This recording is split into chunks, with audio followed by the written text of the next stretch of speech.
never slow up, no I don't take shit. I got no love for the fakeness. If you wanna play tough and wanna hate this, I'll always show up. I don't ever slow up, no I don't take shit. I got no love for the fakeness. If you wanna play tough and wanna hate this, I'll always show up and make a statement. I don't ever slow up, no I don't take shit. I got no love for the fakeness. If you wanna play tough and wanna hate this, I'll always show up and make a statement. Everything I do so instinctive and so passionate. Every word I move so descriptive like an adjective. I got a vendetta against people who patented being negative when you should be getting after it. I got facts over tracks, this and that. Spitting slow, spitting fast. I could roast, I could gas. Think I'm okay at last, but I don't know if that can erase all the past. And the pettiness, a reflection of the emptiness. Hilarious, you think you're worth my time, you're delirious. Mysterious, because you hide behind a fake exterior. Inferior, you know I'll always be a bit superior. Get off of me, this ain't no humble brag. I want you to hear words, you can say them back. I want you to feel free from the chains at last, and to believe in what you got, it was built to last, yeah. हाय आर्मीज, मैं हूँ आपकी host koala. आपको welcome BTS magic shop में। ये the immortal love season 2 chapter 68 है। Chapter 67 में हम लोगों ने देखा था कि ते और सिंजो लूसीफर के दिमाग के उस हिस्से में चले जाते हैं जहाँ पे उन्हें लूसीफर का बहुत पुरानी यादें दिखता है। उनमें से एक यादें देखकर ते और सिंजो दोनों ही चौंक जाते हैं। उस यादों में होबी जैसे दिखने वाले कोई इंसान जिसको लूसीफर जादूगर कह रहा है, वो ते को ही देखकर कुछ ऐसी बातें कहता है जिससे ते शॉक हो जाती है। उसके बाद क्या होता है ये तो आगे ही पता चलेगा, है ना? तो फिर चलिए स्टार्ट करते हैं the immortal love season 2 chapter 68। तो क्या सोचा, चलोगे मेरे साथ? नहीं, कभी नहीं। तो फिर ठीक है, यहीं पे कैद रहो। क्या? अब होबी अंकल? लेकिन कैसे? क्या मैं?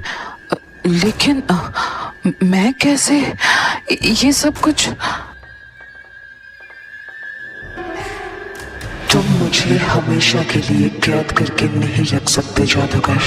मैं यहाँ से बाहर जरूर निकलूंगा। तब भी मैं बाहर तुम्हारा इंतजार करूंगा। ये कभी मत भूलना लूसीफर, मैं इस दुनिया का पहला सूतसायर हूँ। अल्टीमेट गॉड ने अपने हाथों से मुझे बनाया है, अपनी पूरी ताकत के साथ। मैं तुम्हें रोकने का हर पैतरा अपने आने वाले सूतसायर के लिए लिख के जाऊंगा, और मुझे पूरा भरोसा है वो मेरी तरह ही होगा, और वो मुझे ढूंढते हुए गहरे पानी तक पहुंच जाएगा। लूसीफर की यादों में ही सही, लेकिन ये बात कहने के वक्त होबी की तरह दिखने वाले वो इंसान स्ट्रेट ते की तरफ देखता है और अपने होठों पर एक हल्का सा मुस्कान रखता है। देन तुम आज भी मुझे रोक नहीं पाए और कल भी मुझे रोक नहीं पाओगे। ये मेरा वादा है लूसीफर तुमसे। तुम जितना दिन यहाँ पे कैद हो तब भी मैं तुम्हें याद रहूँगा, और जब तुम यहाँ से बाहर निकलोगे तब भी मैं तुम्हें ज़रूर मिलूँगा। याद रखना ये बात।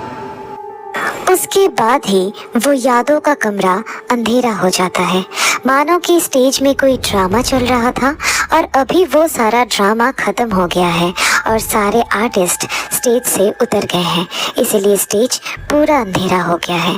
बिल्कुल वैसे ही वो कमरा भी अंधेरा हो गया था। देन हलकत की मुझे लगता है लूसीफर जाग रहा है। हमें अभी ही यहाँ से निकलना पड़ेगा, वरना हम यहीं पे ही कैद हो जाएंगे। हाँ चलो, सच में और ज़्यादा लेट करना सही नहीं होगा। Let's go Sinjo. उसके बाद वो दोनों फिर से कंसंट्रेट करते हैं और लूसीफर के दिमाग से निकल आते हैं, और जिस प्रोसेस से वो दोनों हेल में एंटर किए थे उसी प्रोसेस से वो बाहर भी आ जाते हैं रियल वर्ल्ड में। देन तुम दोनों ठीक हो ना? हाँ हाँ, हम दोनों ठीक हैं, लेकिन वो जगह बहुत डरावनी थी। हाँ, थैंक गुडनेस तुम ठीक हो। और डरावनी तो होगी ही ना, वो हेल है बेबी। लेकिन नेक्स्ट टाइम ये रिस्क तुम नहीं लोगी। अगर वो तुम दोनों को पकड़ लेता तो सब कुछ। जंगकुक, कुछ नहीं होता, ठीक है? देखो मैं ठीक हूँ ना, मुझे कुछ नहीं होने वाला है। मैं खुद को कुछ होने ही नहीं देती। अभी ये सारी बातें नहीं करते हैं, ठीक है ना? मुझे थोड़ा आराम करना है। लेकिन ये कैसे हो सकता है? मैं लूसीफर से कभी ना ही मिला, ना ही अल्टीमेट गॉड ने मुझे बनाया है। हमारे मॉम डैड थे और मैं नामजो नियोंग का अपना ब्लड लाइन हूँ। हम उनका अपना छोटा भाई हूँ मैं। तो फिर ऐसे कैसे हो सकता है?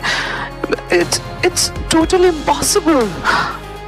हाँ अंकल, सब कुछ समझ में आ तो रहा है, लेकिन वो बिल्कुल आप जैसा दिखते थे।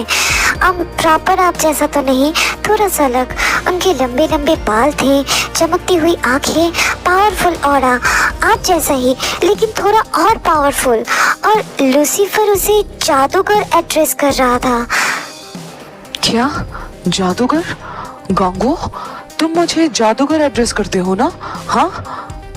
हाँ, कहता तो हूँ, क्योंकि हमारे जो प्रीवियस सूटसायर थे वो ही इस धरती का पहला सूटसायर थे। और तब कोई स्काईबेंडर्स भी नहीं थे, तो सब उनको ही एक मसीहा मानते थे जो लोगों की रक्षा करते थे। तब किसी को सूटसायर शब्द नहीं पता था, सारे लोग उन्हें जादूगर ही कहते थे। माना जाता था उन्हें अल्टीमेट गॉड ने बनाया था एलिमेंट्स की रक्षा करने के लिए। और धीरे धीरे वो इस धरती के प्रोटेक्टर बनते गए। उनके जाने के बाद बहुत साल तक हमारे पास कोई सूटसायर नहीं था। देन तुम सूटसायर बने। और ये भी कहा जाता था कि प्रीवियस सूटसायर ने अपनी मौत खुद चुना था, लेकिन इसके बारे में कोई कुछ नहीं जानता। तो फिर तुम सूटसायर बनने के बाद मुझे लगा वो मसीहा फिर से अपनी जादू दिखाने आ गया है। तो मेरे दोस्त, तब से ही मैं तुम्हें जादूगर ही बुलाता हूँ, बस और कुछ नहीं। तब से ही तुम मेरे जादूगर बन गए। मेरे जादूगर दोस्त। वेट गांगो, तुमने अभी क्या कहा? इच्छा मृत्यु, लेकिन क्यों चुना उन्होंने अपनी मौत? उन्हें अगर अल्टीमेट गॉड ने बनाया था तो वो इमॉर्टल थे ना, तो फिर क्यों? बट अंकल, उन्होंने कहा था कि उन्हें ढूंढते हुए नेक्स्ट सूटसायर मतलब आप गहरी पानी तक पहुंच जाओगे। और ये बात उन्होंने मेरी तरफ देख के कहा था। ऐसा लग रहा था कि वो मुझे देख सकते हैं। सिंजो ने भी ये देखा था, है ना सिंजो? हाँ बिल्कुल, वो हेलगेट की तरफ ही देखकर ये बात कर रहे थे। मानो उन्हें पता था कि वो वहाँ पे जरूर आएंगे। एग्जैक्टली, ऐसा लग रहा था उन्होंने उस याद को मेरे लिए ही संभाल के रखा था लूसीफर के दिमाग में। और वो बातें कहते वक्त उनकी जो आंखों में चमक थी, चेहरे पे जो मुस्कान थी, वो मैं कभी नहीं भूल सकती अंकल।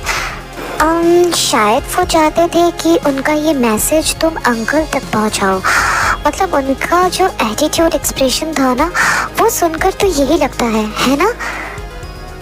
यप, जिमिना ने बिल्कुल सही कहा, मुझे भी ऐसा ही लग रहा था। मैं बीच में एक बात कह सकता हूँ? पता नहीं क्यों मुझे हर चीज़ सुनने के बाद मुझे ऐसा लग रहा है कि वो अंकल ही थे उनके पास लाइफ में, क्योंकि ते के सारे बातों का आंसर उन्होंने लूसीफर से ही कहा, है ना? देखो, उन्होंने अपना पता बताया, लूसीफर को मारने का हर पैतरा बताया, उनकी शक्तियाँ वो लिख के जाएंगे आने वाले सूटसायर के लिए, और उन्होंने अपना मौत चुन लिया। नो, मुझे ऐसा नहीं लगता कि ये सब कुछ बहुत आसान है, कुछ हजम नहीं हो रहा। और उधर एयर नेशन पे लीडर डोंग ने हमें भविष्यवाणी की किताब के बारे में बताया था, है ना, जिसका ओरिजिनल कॉपी किसी समंदर के नीचे है। और तब से अंकल उस किताब के बारे में ही सोच रहे हैं। और आज ते को लूसीफर के दिमाग में प्रीवियस सूटसायर मिले जो कि बिल्कुल अंकल की तरह दिखते हैं। और उन्होंने कहा उनको ढूंढने के लिए गहरे पानी में जाना पड़ेगा। मतलब उन्होंने नेक्स्ट सूटसायर के लिए, मतलब अंकल के लिए गहरे पानी में वो सारे सवालों का जवाब रखे हैं। कुछ समझ में आ रहा है? तो इसका मतलब वो किताब सिर्फ किताब नहीं है, वो प्रीवियस सूटसायर का ऑटोबायोग्राफी है, जो कि वो चाहते हैं अंकल उसे ढूंढे। एग्जैक्टली अंकल वो आपको खुद को याद करवाना चाहते हैं कि आपकी असली शक्तियाँ क्या है, और लूसीफर को मारने का तरीका भी। और मुझे लगता है लूसीफर को इसके बारे में बहुत अच्छे से पता है, और वो इसीलिए ही हमें ढूंढना चाहता है, ताकि अंकल को वो किताब मिलने से पहले ही वो अंकल को खत्म कर सके। तभी तो मैं सोचूं कि वो डीमन तुम दोनों को अपने दिमाग के बाहर महसूस कर सकता है, लेकिन दिमाग के घुसने के बाद उसे पता ही नहीं चला। हाँ, और बस वो सो गया। ये इत्तेफाक नहीं हो सकता। हमें अल्टीमेट गॉड और प्रीवियस सूटसायर हेल्प कर रहे हैं। क्या तुम लोगों को समझ में आ रहा है? एग्जैक्टली मैं जंगकुक से सहमत हूँ। हमें अपनी पूरी ताकत लगानी चाहिए उस किताब को ढूंढने में। लेकिन मैं ही वो प्रीवियस सूटसायर हूँ, उसका कोई प्रूफ नहीं है। शायद मैं बस उनके जैसा दिखता हूँ, दैट्स इट। तो फिर टाइम जोन के थ्रोन के लिए आपको ही चुना क्यों गया था डैड? मैं यकीन के साथ कह सकती हूँ आप ही प्रीवियस सूटसायर के नेक्स्ट लाइफ हो। बस कुछ चीज़ें आपको याद करने की ज़रूरत है, जो कि वो किताब हर चीज़ को याद दिलाने के लिए आपका इंतज़ार कर रहा है गहरे पानी में। तो आज की स्टोरी बस इतना ही। क्या लगता है दोस्तों, क्या हॉबी ही प्रीवियस लाइफ का जो सूटसायर था, क्या हॉबी ही उसका नेक्स्ट लाइफ है? क्या हॉबी और वो प्रीवियस सूटसायर एक ही इंसान है? क्या हॉबी ने ही उस बायोग्राफी मतलब भविष्यवाणी का किताब लिखा था? I don't know. मैं कोई स्पॉइलर नहीं देने वाली। आने वाले चैप्टर्स में ही सारे राज खुलेंगे, है ना? तो फिर जो भी हो, अगर ये चैप्टर तुम लोग को अच्छी लगी है तो लाइक कर देना, अपना फेवरेट पार्ट कमेंट में बताना, और सब्सक्राइब करके अपने सारे आर्मी फ्रेंड्स के साथ शेयर कर देना। और कोआला का आईजी अकाउंट का लिंक अबाउट सेक्शन में दिया हुआ है, तो प्लीज उसे भी जाके फॉलो कर लेना, ठीक है ना दोस्तों?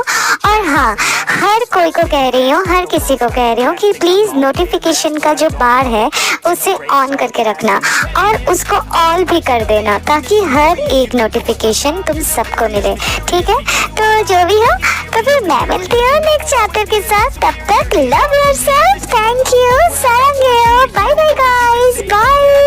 You to feel free from the chains